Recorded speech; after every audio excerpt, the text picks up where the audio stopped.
Tenemos a Antonio Siriaco aquí, economista, vicedecano de la Facultad de Ciencias Económicas y Sociales de la Universidad Autónoma de Santo Domingo, UAS, y muchas otras cosas más. Y con él vamos a conversar sobre variados temas. Buenas tardes, Siriaco. Buenas tardes, Susana, y a todos los demás, Esteban, Héctor, y ¿cómo se llama? Abel Guzmán, periodista estrella. Mira. Lo había leído, pero no fui. Claro, es así, el periodismo escrito a veces tiene ese tipo de cosas. Sí, en la prensa escrita antes no ponían la foto. Claro. Digital se pone ahora. Ya hay que ponerla. Siriaco, sin duda que el tema que nos convoca es el aumento salarial a los empleados privados. Vamos a decir que el aumento salarial de el salario mínimo, pero eso se proyecta en cascada hacia arriba. ¿Cuál puede ser su impacto dentro del ambiente de la pandemia? ¿Cómo tú valoras haber conseguido sin trauma, como decía Esteban ayer, tal vez por vez primera y en una situación tan especial, haber arribado a un consenso para establecer un salario mínimo? Mira, lo primero que hay que establecer que según la tesorería, la base de datos de la tesorería, hay alrededor de 1.500.000 empleados del sector privado. Esos son formales, ¿verdad? Y cuando tú analizas los rangos de salario, básicamente de menos de 5.000, entre 5.000 y 10.000, y entre 10.000 y 15.000, ahí hay alrededor de 822.000 personas que están en su gran mayoría ganando en promedio menos que el salario mínimo más alto que se decretó, en primer lugar. Yo creo que los salarios y los incrementos de salario uno está siempre de acuerdo, porque cuando tú analizas la encuesta continua de fuerza de trabajo y observa que ha habido una caída en el ingreso por hora y además la gente está trabajando menos, obviamente que uno dice debe haber un proceso de compensación, pero también por el otro lado, el tema de la pandemia ha sido tan fuerte que también ha afectado al sector productivo y a los sectores, al tejido empresarial, que en más de un 90%, 95% son pequeñas y medianas empresas. Entonces hay un elemento ahí que sencillamente tú dices, bueno, ¿cómo voy a generar un proceso en ambos casos de compensación? Ahí se llegó a un acuerdo donde dice, bueno, vamos a pagar una parte y posteriormente la otra parte la vamos a pagar creo que el próximo año. Y todo eso, en cierta manera, es un reconocimiento de que por un lado hay empresas que no pueden pagarlo y hay empresas que sí pueden pagarlo porque les ha ido muy bien. Perfecto. Ahora, ¿qué llama la atención?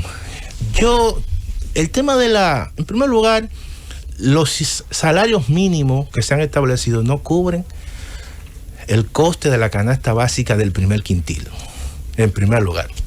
De manera que es necesario, pero es insuficiente. O sea, ahí están los datos, ¿no? Segundo lugar, hay el tema de la reclasificación de las empresas. Eso es un tema que llama mucho la atención porque si uno se va a negociaciones anteriores, obviamente que la objeción del sector trabajador era, no acepto la reclasificación de empresa. Y el sector empleador dice así, bueno, pero incorpórala. Todo eso nos sorprendió a todos. Porque en realidad, bueno, la ley, hay una ley, la 187-17. Sin embargo, yo creo que en el mediano y largo plazo, estas negociaciones a quien beneficia es al sector empleador. ¿Por qué? Porque en todo este proceso va a haber una reorganización de las mismas empresas. Por ejemplo, tú observas que la clasificación tradicional del Ministerio de Trabajo era, bueno, una empresa que tenía activos por encima de 4 millones de ingresos era una empresa grande. Fácilmente esa empresa, si tú lo ajustas a esta clasificación, va a ser una microempresa. Ahora, oye esto, hay dos opciones de tú medir el tamaño de una empresa, que yo creo que también eso va a generar mucha confusión.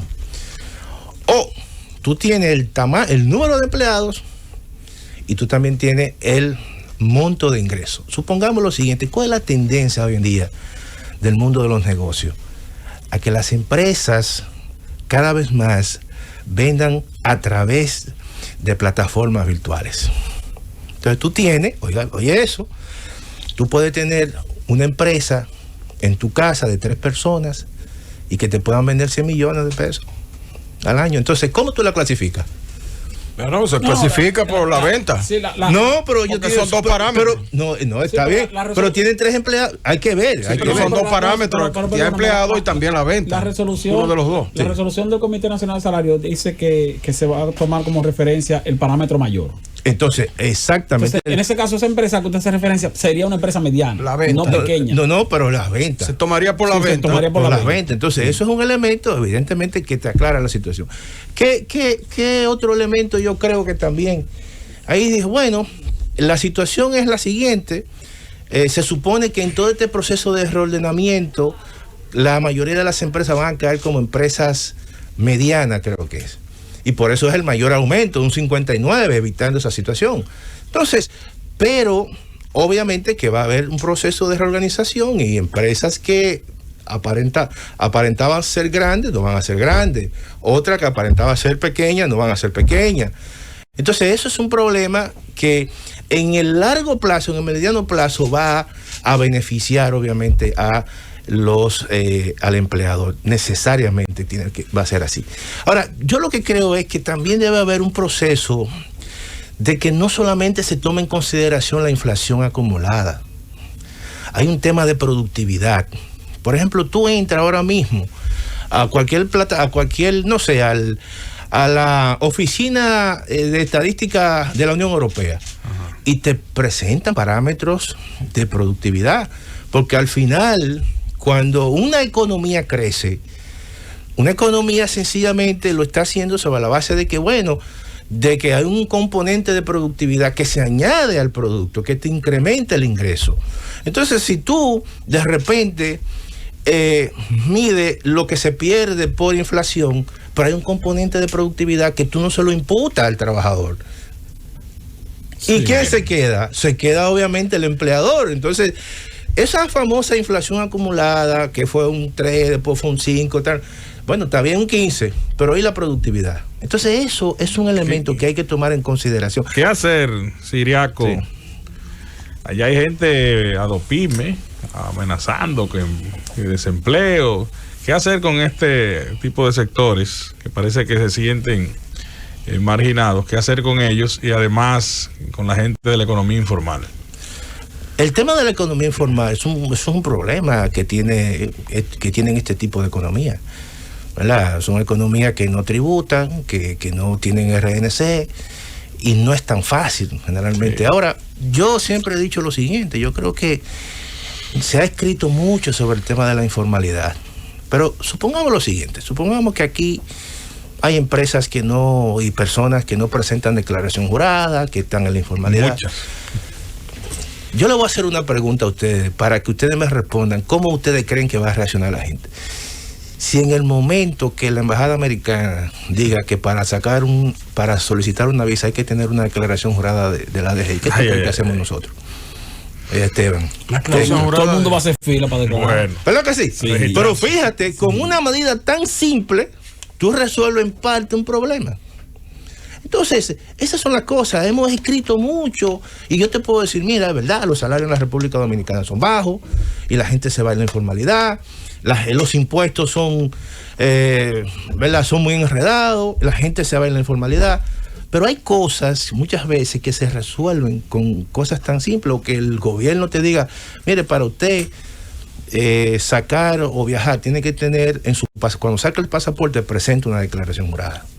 ¿Tú sabes, y yo te digo eso porque yo como economista he revisado cientos de trabajos y de papers sobre eso, y déjame decirte, la gente tiene esa conducta, la gente asume esa conducta, que muchas veces uno dice, pero ven acá, ¿y qué yo hago? El gobierno pasado hizo un esfuerzo importante. ¿Tú sabes, eso hay que reconocerlo.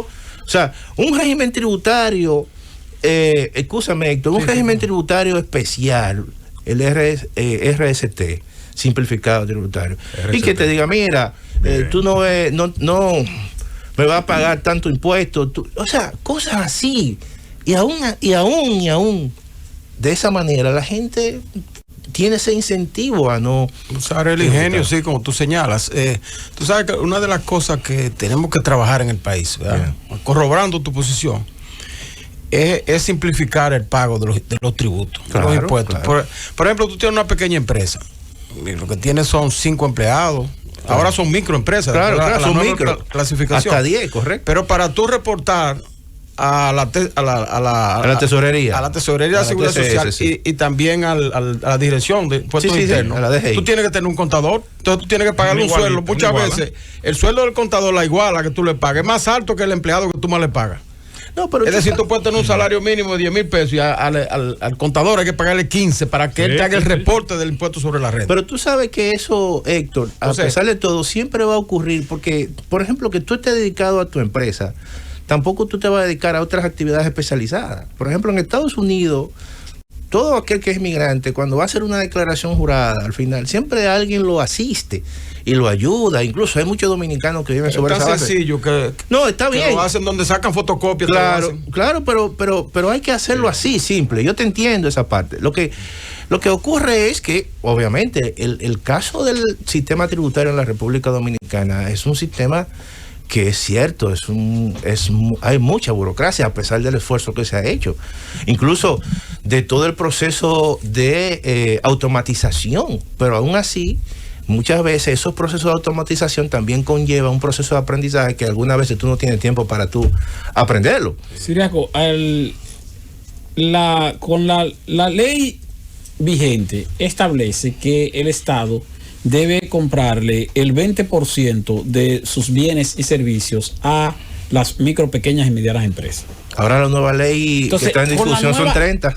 Sí, pero el asunto es que con la nueva clasificación de empresas, hay muchas empresas, bueno, y no es nueva, porque como quiera está vigente en la ley y la ley 187-17, claro.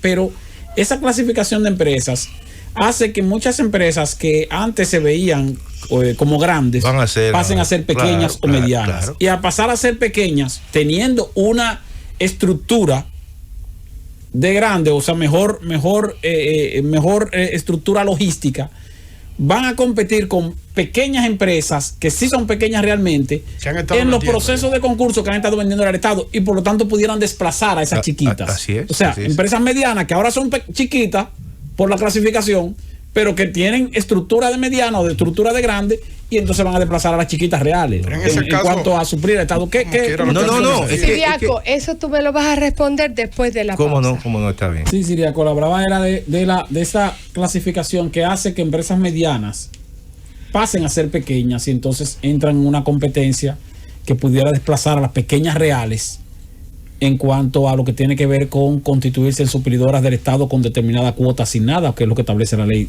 140-06. O sea, ¿cómo te visualiza eso en el sentido de la reclasificación? No, la reclasificación, como yo te decía, va a traer un proceso en el mediano y largo plazo de reorganización del sector, del tejido empresarial, y que favorece en cierta manera de que las empresas en su gran mayoría sean pequeñas y microempresas. O sea,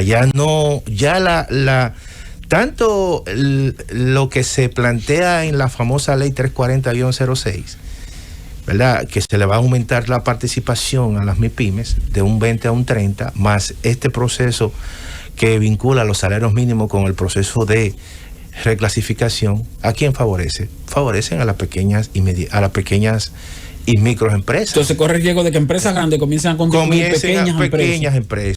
Sencillamente, pequeñas empresas incluso pueden ir como fraccionándose la parte, no sé, que tiene que ver de investigación, o la parte que tiene que ver con comercialización, o la parte que tiene que ver. Y cada uno de esos componentes que conforman una gran empresa pueden ser cada uno de ellos una pequeña o microempresa. Pagan menos salario y se favorecen más de las compras que hace el Estado y del presupuesto nacional. Entonces, al final esta decisión que en el muy corto plazo los empresarios lo ven como, y lo plantearon en la rueda de prensa como un gran sacrificio. Bueno, nos estamos sacrificando porque en estos momentos, pero en el mediano y largo plazo, obviamente, que salen altamente gananciosa. Antonio, hay un tema que tal vez no es popular, no es tan conveniente ni preguntar ni responder. La pandemia y otras situaciones de crisis no han demostrado que las pequeñas empresas son vulnerables, no son tan sostenibles en el tiempo. Nosotros apostamos a la micro, a la pequeña empresa, porque es la dinámica de nuestra economía. ¿Hasta dónde las políticas públicas del Estado deben ir tan enfocadas a incentivar, a proteger, a acompañar y de alguna manera darle privilegio a las pequeñas empresas cuando tú tienes un sistema de empresas medianas y grandes fuertes? Las pequeñas vienen por añadidura, por encadenamiento productivo, por lo demás. No, pero déjame decirte lo siguiente, cuando tú analizas empresas pequeñas y medianas en países como Alemania, por ejemplo, que tiene una gran vocación de exportación, el sector exportador en Alemania, por poner un ejemplo, está constituido por MIPYMES. En Estados Unidos también. Pero MIPYME es sostenible. No, sostenible, ahí voy. Lo que te quiero decir es que nosotros no tenemos, ahora se está hablando, incluso me mencionaron, de un pacto por las MIPYMES. Incluso se está trabajando, oí una persona de un pacto por las MIPYMES. Y eso es muy importante porque el 95% del tejido empresarial son MIPYMES. Entonces yo creo que tienen que haber 3 grandes políticas públicas orientadas hacia ese sector. Una política, en primer lugar, que no se menciona mucho, de investigación y desarrollo, de tal forma que esa lo vaya articulando, ¿no?, con todos los procesos de transformación tecnológica. Una política de financiación que siempre ha sido un cuello de botella, y también una política de tributación que vaya acompañado de todo un proceso de formalización de las empresas, de incentivo a la formalización. Con esos 3 grandes pilares, yo creo, con el paso del tiempo, esas políticas públicas fortalecen el tejido empresarial. Lo que ocurre es que mucha gente piensa, no, porque son las grandes empresas, nosotros el paquete. No. Yo pienso que en la medida que tú vayas fortaleciendo esos pequeños tejidos empresariales, en esa medida también tú generas un proceso interesante, ¿no?, de incremento en la producción, de posicionamiento de las empresas, de vincularla hacia el mercado exterior, porque nosotros tenemos los principales mercados. Esta economía, yo creo que de las 5 o 6 economías que tiene un acuerdo con los 2 países de mayor nivel de ingreso o regiones de mayor nivel de ingreso, Estados Unidos a través del DERECAFTA y la Unión Europea a través del EPA. Oye, en el mundo no hay 5 o 6 países que tienen esos grandes mercados. No lo hay, con acuerdos ya establecidos. Entonces yo creo que lo que hay que pensar hacia adentro en ese sentido. Diría, sabemos que es necesario, como parte de relanzamiento, aumentar el gasto público en muchos sectores. Hay una parte también de los empleados esperando aumento. Sin embargo, postergamos y pensamos en que el pacto fiscal, en que el aumento de los ingresos del Estado no debe ser por ahora.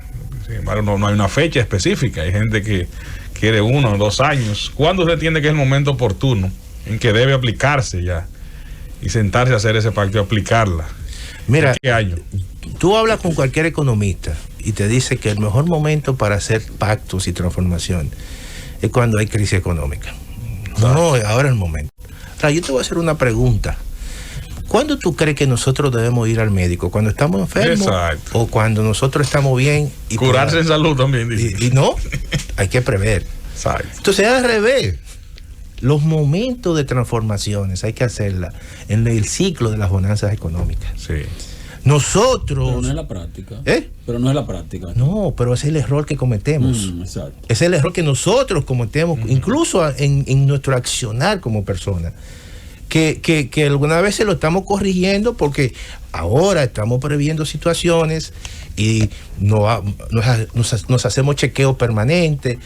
Así debe pasar en la economía. Yo creo que nosotros desaprovechamos un ciclo importante, el ciclo de alto crecimiento, cuando la economía crecía un 6.1.